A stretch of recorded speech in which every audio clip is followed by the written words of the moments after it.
Everybody, my name is Mario and I am Pirate for Life. This is my 2015 Chevrolet Silverado Rally Edition 2 truck on 22-inch wheels. As you can see, I've made subtle modifications to it by adding the yellow brake disc covers. I've also added the yellow pinstripe in between the graphic package for the Rally 2 edition.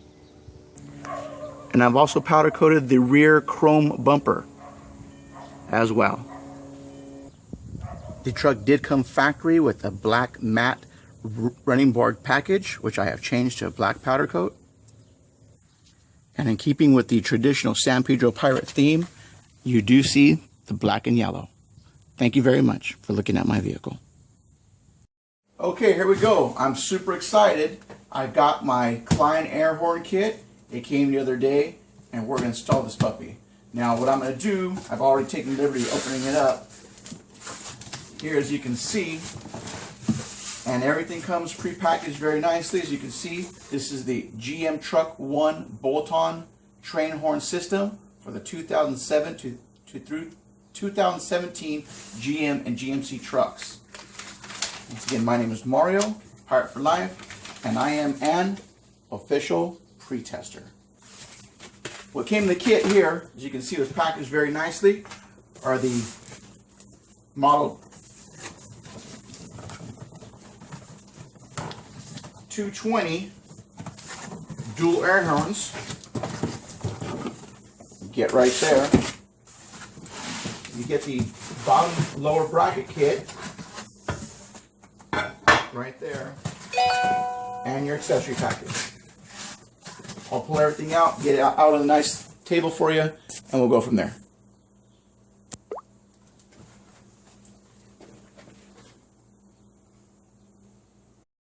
Okay, I've got everything laid out on the table here for you. We've got our battery tray plate, our trumpet horn mounting bracket. We have some wire loom, enough wire here to go from the front to the back of the truck from what I can see, so it's very well packaged. We have our air fittings with some accessories. I see some Loctite in there, and our momentary switch. Our bolts for mounting our horns to the brackets. Our instructions. 1/4-inch airline. We have our 6270 RC compressor, our trumpets, and our air tank. What I would like to say is that Klein did a very good job with this air tank, being that it is multi-port. Okay, I'm counting 1, 2, 3, 4, and 5 ports. What I really like is that they mounted this port here on the very bottom for the drain valve. Not a lot of companies do that. I like what they did. So far, good job. In my video, as I do the install, I will describe in what I like, what I don't like. I will critique it, and we'll go from there. That way, when you go to install yours, you can take my tips, what you've seen, or maybe even add to that, and then see how easy your installation goes, or it doesn't go. Okay, this is what you get with the electrical part. You get a little over 13 feet, and yes, I measured. Klein gives you a little bit of over 13 feet of power wire. You've got some 18 gauge cable here for your compressor, ground wire. You've got some spades, butt connectors, inline taps, zip ties, and you get a 30 amp relay. I'm going to go over these instructions real quick, make sure everything's on the up and up, and I'll get right back to you. Okay, back to the electrical install. I did notice in the instructions that there were 2 sets of instructions for wiring up the relay, and there is a discrepancy. You can see here on this illustration here, it shows that the compressor wire goes to plug 87 and the battery goes to plug 30. On this separate set of instructions for systems with separately mounted compressors, it shows that the battery goes to 87 and the compressor to plug 30. Being that I've done electrical systems before, this is no biggie because either one will work. Here's your electrical wiring kit. Klein supplies a little over 13 feet of power wire. They give you butt connectors, some spades, ring terminals, inline taps, ground wire, power wire for your switch and for your compressor, and some zip ties. Now, going over the instructions, I did notice there were some discrepancies. In the main pamphlet, they show you the relay.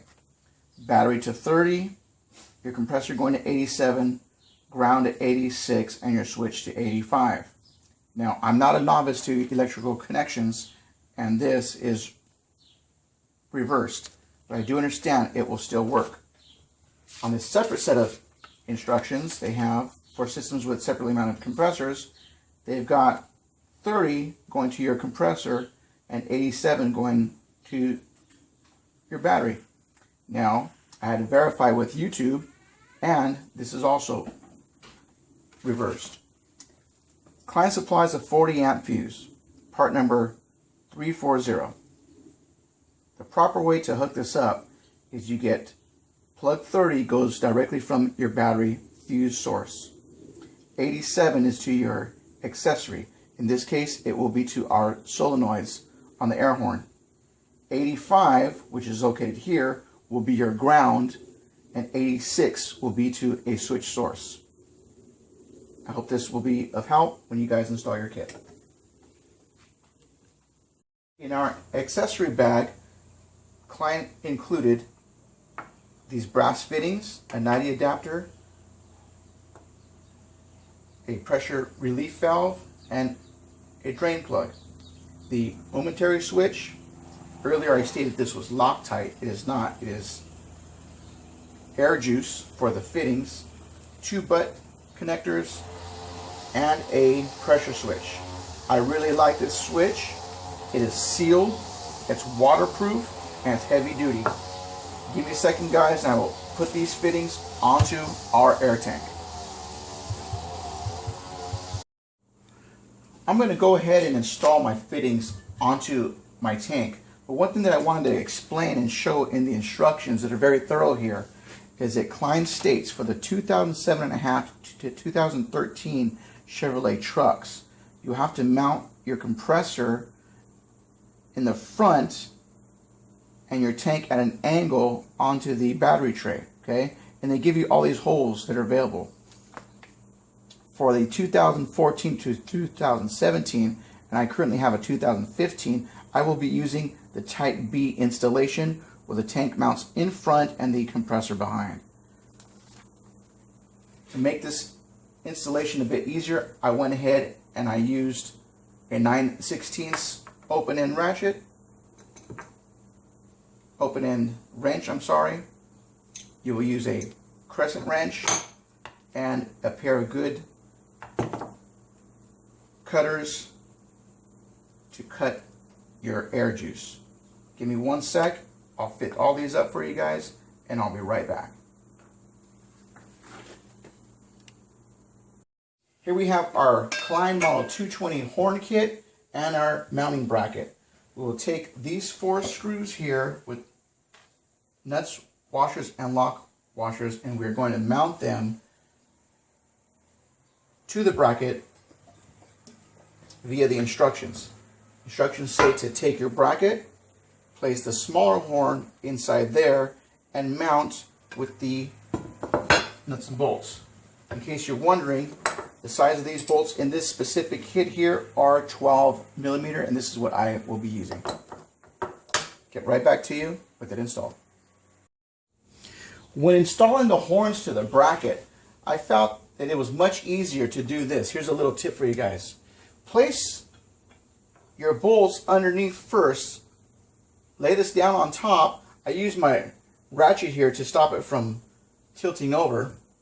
And then you can just take your horns and then slide them on just like that.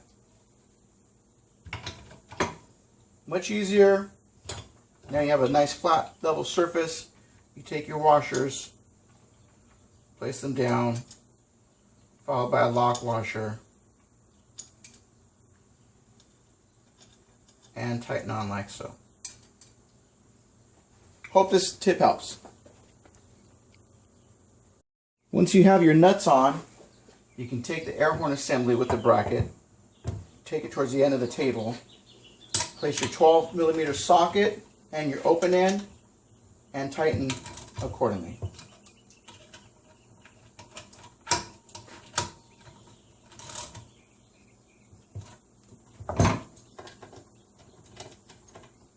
The instructions don't say how many foot-pounds to use, but always as a good general rule of thumb, I always like to use good and tight.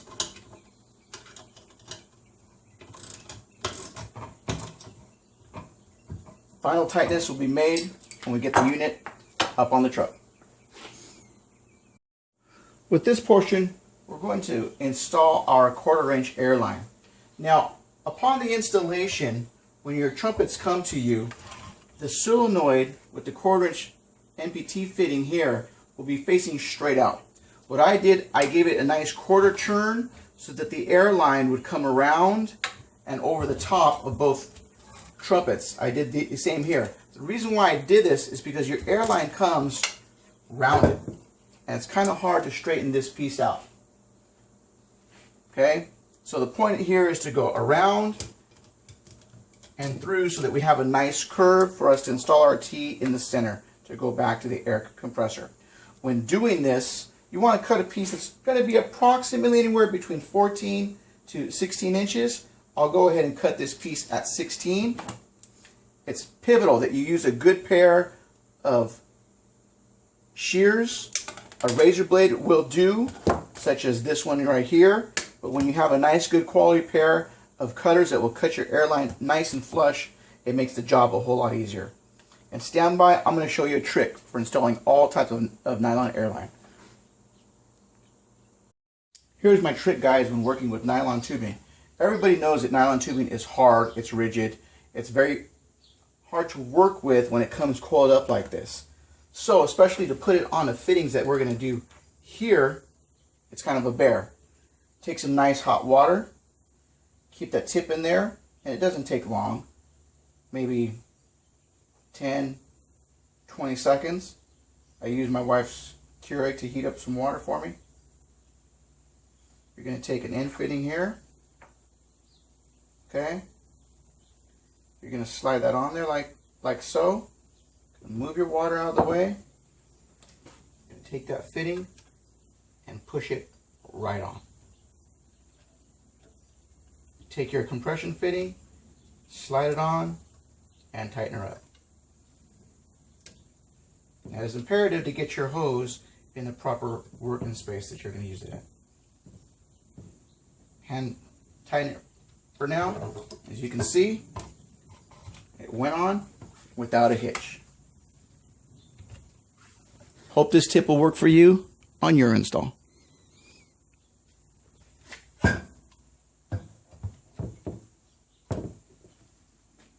The joy of the Lord is your strength. Nehemiah 8:10. Here's the final end product for the T installation. As I said, I turned the solenoid valve just a 1/4 turn either way because the hose has its natural curvature. This was the end that I wanted to result in. It comes down, and our air line will then come down with our wiring. Next, we'll take care of the solenoid wiring for power and ground. Okay, here's the end result. What I did, I took the 2 bullet connectors, put them onto the right side of each solenoid, and joined them 2 into 1. And I got 1 positive and 1 negative. To make this a really bulletproof installation, I'm also going to use some heat shrink tubing to wrap around so that this becomes a nice solid watertight connection once I get it up onto the truck.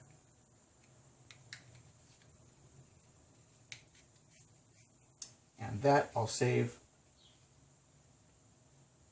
heat that up later on in our installation.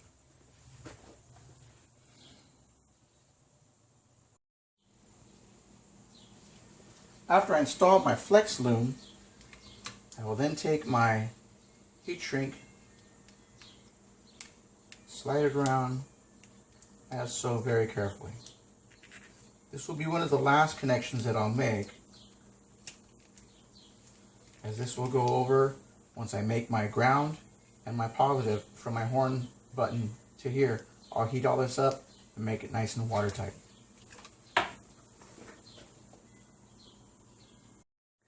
Here is our Klein 6270 air compressor. It takes you up to 130 psi. Here's our air filter. There's one already inside. It comes with 2 spares.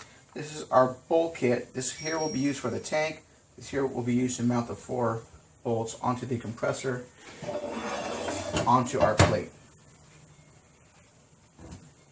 Let me get this all bolted together and I'll come right back.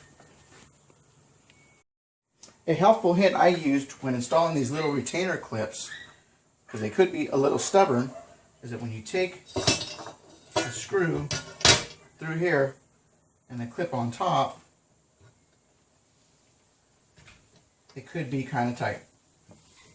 So in order to help me push that down, I took a little 7mm socket, placed it on top, a couple of light taps, stayed on no problem. A little common sense won't hurt anybody. Next, I'm going to pre-install the compressor onto the plate. Now, using the retaining washers, like so here, it's able to keep these nuts in place. And the order that these nuts will go in, first we will use a washer. We'll use a lock washer, and then our nut. We will secure these using an 8mm socket, long socket, and extension. We'll snug these up by hand.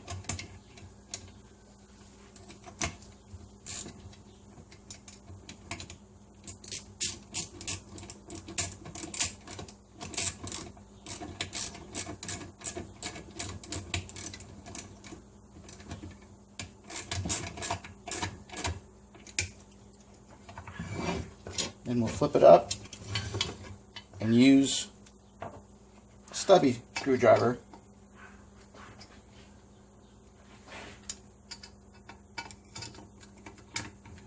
to secure.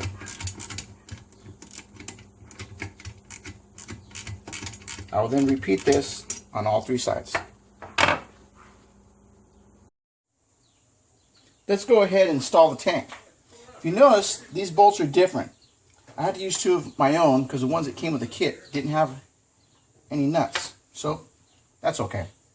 I'm going to take these here, mount this onto the plate. But before I do that, I thought it would be helpful if I used a block of wood, 1 or 2, to put underneath. Since there's a gap here and we want to hold our wrench in place from falling out. Take my plate here. Remember that the pressure relief valve will be inside the fender, so that will be facing out. Do that there. I'll take a washer, slide it underneath.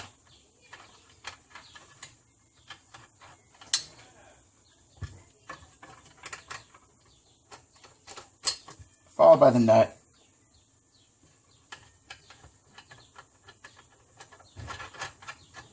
Hand tighten.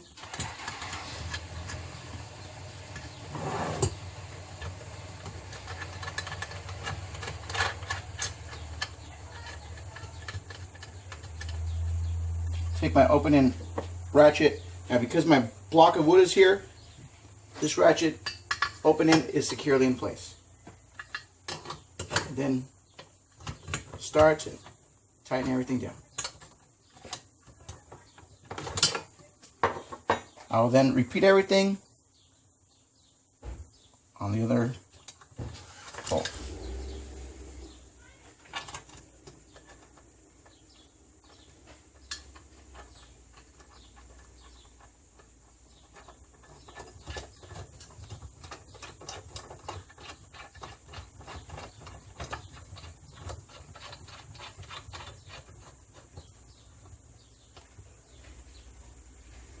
I won't bore you guys with the small stuff like snugging everything down. I'll be right back. Now it's time to pop the hood. I've already opened it up, and as you can see, I have my battery tray located on the left front driver's side of the vehicle. The factory bolts are 10 millimeters, so you'll need an extension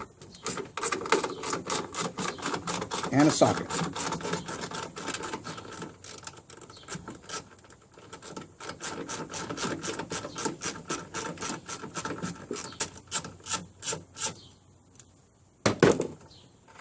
For this, there's a total of 4 of them. You can pull those out, then we can set our battery tray inside.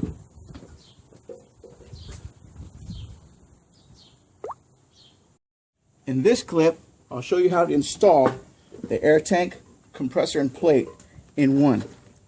But before I did this, I took out the battery tie-down bolt and I scraped it up pretty good right here with some sandpaper. That will give me a positive location for good ground. When taking your tank and compressor and plate, I suggest that you drop down the end with the pressure switch, curve it down here, slide this end down first, take your radiator hose, push that down, and your plate should slide right in. Just like that. No need to disassemble the radiator hose. Line up your holes and get your bolts. I'll be right back.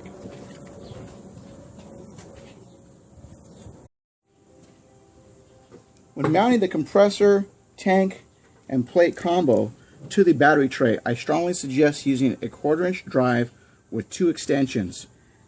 There's not much space in here. You may need to use a universal, and remember to use your short 10 millimeter socket.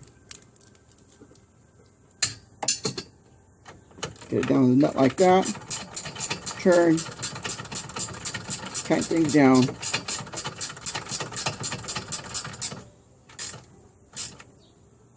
I will then do the same thing to the other 3 sides.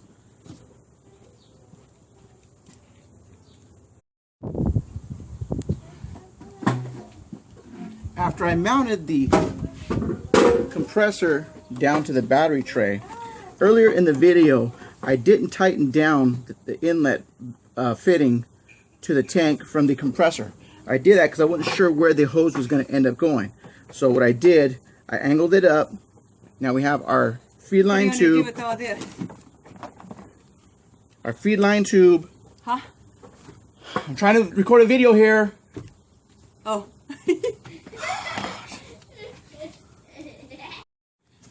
After mounting the compressor, tank, and plate down to the battery tray, I'm now going to install the check valve feed line from the compressor to the tank. Earlier in the video, you noticed that I didn't put the brass fitting in a certain position. I didn't tighten it all the way down because I wasn't sure where it was going to fit. So now that where I know it's going, I put it in a face-up position, not quite exactly a 90. I'm going to take my air juice, put it on my threads. Remember, we don't put it on the first 2 threads. We usually put it on 3 and 5. Okay, that will go all the way around. This is for my check valve. I will take my check valve and I will screw it in finger tight. After I screw it in finger tight, I take my crescent wrench, check my fitting, and it's imperative that you do not over tighten the check valve. You give it a nice 1/4 turn, and that should be just enough.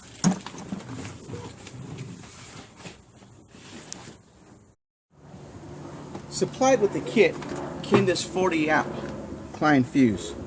Now in the instructions it states how to do it, but I had to verify. Just so everybody knows, the main power will come to this bottom prong here marked 30. 87 will go to the top. This will go to your compressor. Okay? 86 will go to your 12 volt switched power, which I will pull from the fuse box, and 85 will go to your ground. So let's see, where can I get my 12 volt power? Here's my fuse box. Earlier, I pulled it open, and as you can see, it gives the schematic of what and where each fuse goes. What did not come with the kit was this mini fuse tap. Now, I like these. It's very simple. It's convenient. So the fuse that I chose and the circuit I chose was the wiper motor. All here, all by itself. And that is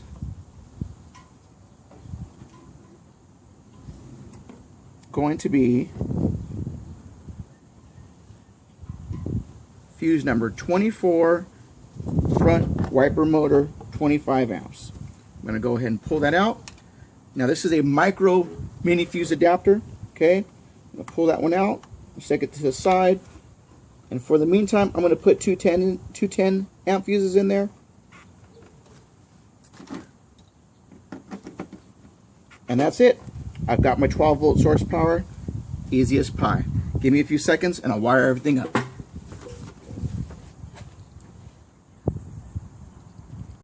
Okay, so I wired up the switch, the relay, I'm sorry.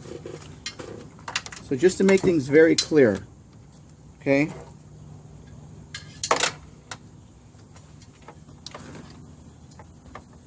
$30 goes to the battery. 87, which is your top switch, goes to your compressor. 86 goes to one lead on your pressure switch, and 85 goes to your ground. Now this is the battery tie down cable for the ground. I'm going to share this with the compressor and mount them both together. Okay, that will go down over here. One other trick thing that I wanted to show you guys with this fuse tap-in. Now this is a micro mini fuse adapter, okay? So I hooked it up to my circuit, which was to my wipers. It was available, and I used a bullet connector here to make it easily connectable. Okay, now I'm going to pass this through. What I didn't show you on the video was that on my battery, on my fuse box lid, I drilled a real small hole here. Okay, hope you guys can see that. So what this is going to do, and I'm going to dress all this up real nice and neat, but for illustration purposes, okay, this will fit through here so that I can connect it to my bullet connector. Of course, I'm going to use all wire loom inside, make everything nice and neat, but for illustration purposes, I wanted to show you this. I can set this down just like that, okay, and then lock that in tight.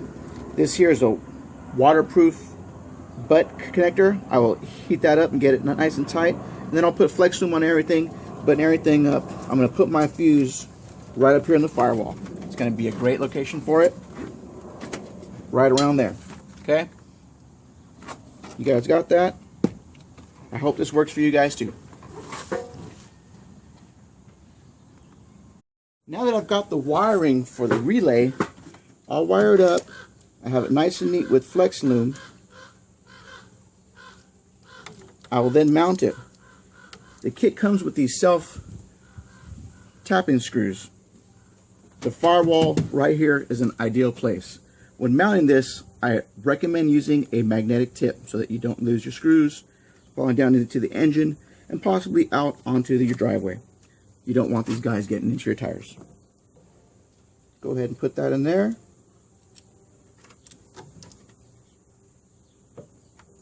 Find me a location and screw it.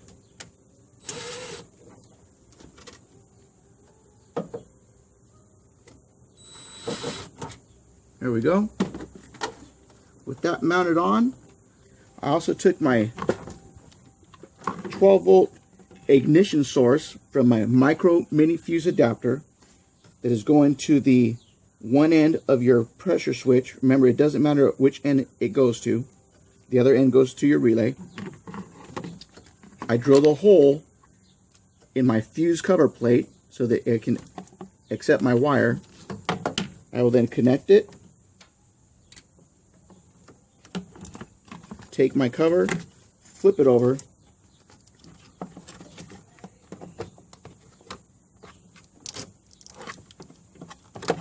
set it in, make sure it's secure, don't break your arm like that, and you're done. You stay here. This here finalizes the video for the solenoid connection. Come back with me in 1 second. One thing that I did not do prior into the installation, when I plumbed up the tank with the air fittings, I had the airline exhaust pointing straight down. And one thing I recommend, if you're going to do that, pre-install your airline with about 4 or 5 feet on there. It's very difficult to get the airline to attach when the tank's already installed. So you could get that airline installed onto that fitting. I currently have it stretched out right now, going over my door in the sun, so it'll be nice and pliable by the time I go hook it up to my air horns. I'll be right back.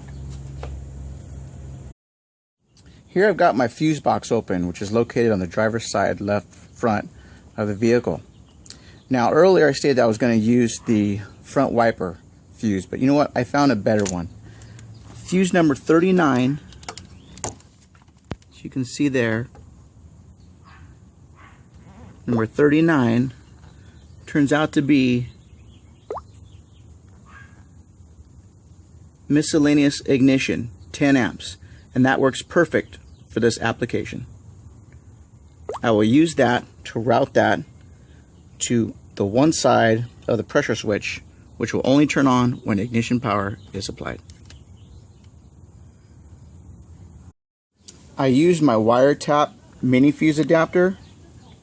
Okay, now that miscellaneous ignition number 39 is a micro fuse. So I took this micro fuse adapter, I put 2 10 amps on there as what was there previously. I have this connected to the hole in my top cover plate from my fuse box that I drilled earlier, and this is connected to my one end of my pressure switch, and the other end goes to my relay. Okay, here's the final installation of the tank with the compressor mounted in the truck. As you can see right there, I have my relay, it's going to my fuse box, and then now we need to set up the horn push button. Okay, so to get that ignition from the cab to the push button that goes to our trumpets below, there's a little boot here. Okay, you see that little yellow wire that's right there?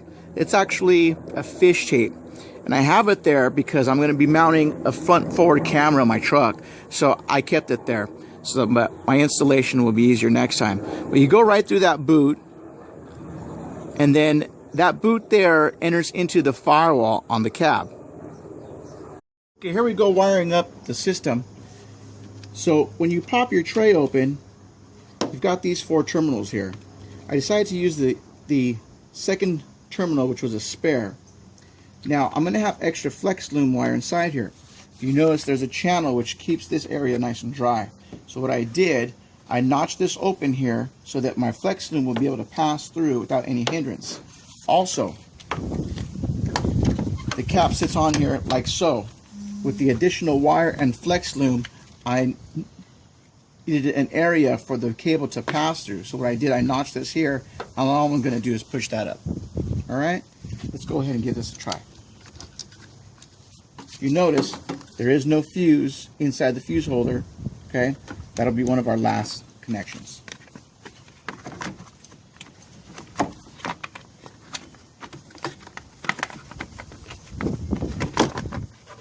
Cap on.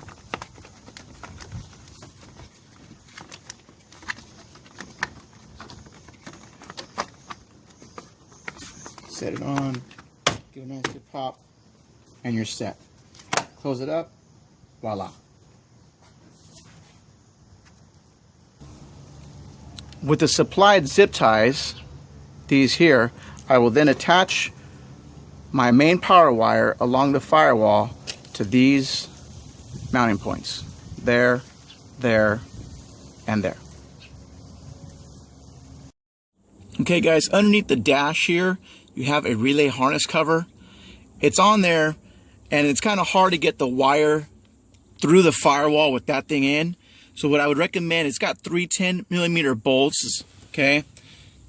Take off those bolts. There's 2 on the bottom, and there's 1 up on the top right. Pull those out. You can take off this cover, and then you can move that harness center around, and it'll be a lot easier for you to pull your 12-volt source, your wire for your momentary switch through the firewall. So you can see here, I mounted my momentary switch up on the kick panel. It's a pretty trick location. All I have to do is move my foot up and hit it with my toe when I want to blast them with the horns. There it is right there. Pretty tricky, like that. Okay, as you can see here, I pulled my 12-volt source from my fuse panel, which is directly located on the side of the dash. The cover pops right off, and right there you've got an open 12-volt source for ignition only when the key is on. That's where you want to use to connect to your momentary switch, so that when you hit your horn, it triggers the solenoid to open up on your trumpets, and the air comes out, blasting them. Okay guys, with the truck up in the air, the trumpets will mount into the factory front skid plate bolts, as you see here. The trumpets will be facing this way toward the driver's side. I will then take out these bolts. They are 15mm. I take my heavy duty wrench, 1/2-inch socket, and I'll take these out in a sec. Be right back. Here is the trumpet. It's the 220. As I showed you guys before, I routed the air lines around through the bottom, because this unit will be mounted upside down. The T-fitting will be facing this way. Trumpets will mount just like this onto the skid plate. As you can see, I already have my solenoids wired up. 1 positive, 1 negative. When I have my connections crimped, I will then take the heat shrink tubing and make this a watertight connection. Let me go ahead and mount this. Be right back. Okay, to get this floor panel, this bracket onto the truck, I had to do some extensive modifications. Okay, so you can see here, if I zoom in a little bit, right there, I had to basically open up that hole right there, because the tabs on the mounting plate don't exactly line up. At the bottom here, you've got that tab there and that tab there. They don't line up properly, so I had to do some extensive modification. Here's the wire loom. For illustration purposes only, I used a red zip tie so they would stand out, so I can show you guys on this video. I followed an existing wire loom for my fog lamps, and it ties up all the way there. I will now run the existing line with my fish tape straight up into the engine compartment to be connected to my momentary switch. Okay, earlier in the video, I had set up some heat shrink tubing for my electrical connections. I think this is pretty important, considering the fact that this is at the front of the vehicle. It's going to see a lot of rain, moisture, road debris. So you want to make sure that your electrical connections are bulletproof, rainproof. So this is how the heat shrink tubing came out. I think it looks pretty good.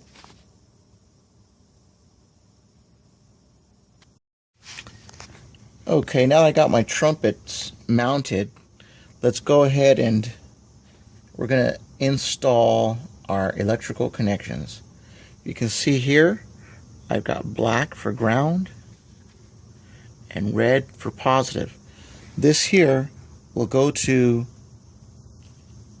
our push button switch, which will be connected to a positive 12 volt source. As you can see here, there's a wire loom that goes all the way across and up into the engine compartment. Now, I cheated. I used a fish tape that I passed through from where the compressor to tank combo was at, and I pushed it all the way down. I'll run my red wire up to here, connect it to my fish with the electrical tape, and I'll pull it straight through. Easy trick. I picked up running electrical cable for the phone company. Let me get these wired up. We'll be right back. Okay guys, got the system bolted up. So you can see it mounts directly underneath the air dam in front of the skid plate. We use the factory holes on the skid plate. There's the other one there. We get this wired up, get the airline mounted, and hopefully we'll be able to test. Okay, final stages of the install. I got my key here. I'm going to put it in the ignition, turn the ignition on. I got 12 volt power to my push button down here. I'm going to pick up my foot and let them have it. Too loud, too bad. You can see here, I got my trumpets up underneath the air dam. They're installed onto the bracket, and that's how it looks, guys. Final install. I hope you enjoyed my video. Hope you guys can use my tips. I appreciated doing this for Klein. This is Pyre for Life. Over and out.